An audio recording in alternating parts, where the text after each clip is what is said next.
అభివృద్ధిలో మహబూబ్ నగర్ ను ముందుకు తీసుకుపోతామని అన్నారు ఎమ్మెల్యే శ్రీనివాస్ గౌడ్. మహబూబ్ నగర్ లో తెలంగాణ కళా భారతి మోడర్న్ రైతు బజార్లను పెడతామని చెప్పినారు. అభివృద్ధికి విపక్షాలు సహకరించాలని కోరారు. జూన్ 2న అమరవీరుల స్తూపం ప్రారంభిస్తామని, అమరుల ఆశయాలకు అనుగుణంగా పనిచేస్తామని చెప్పినారు.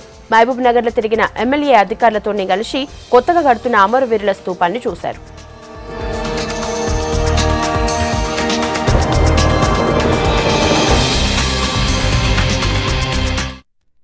మా పట్టణాన్ని అభివృద్ధి చేసుకుంటాం.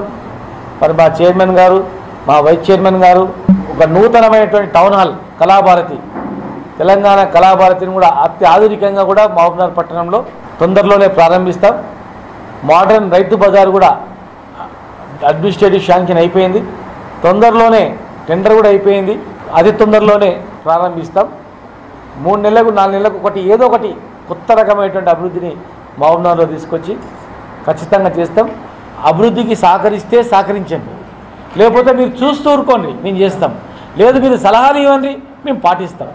మీరు సూచనలు ఇవ్వండి, మీరు పాటిస్తాం. కానీ సూచనలు ఇవ్వకుండా, సలహాలు ఇవ్వకుండా, చూస్తూ ఊరుకోకుండా కాళ్ళల్లో కట్టెలు పెట్టాలని మాత్రం ప్రయత్నం చేయొద్దు.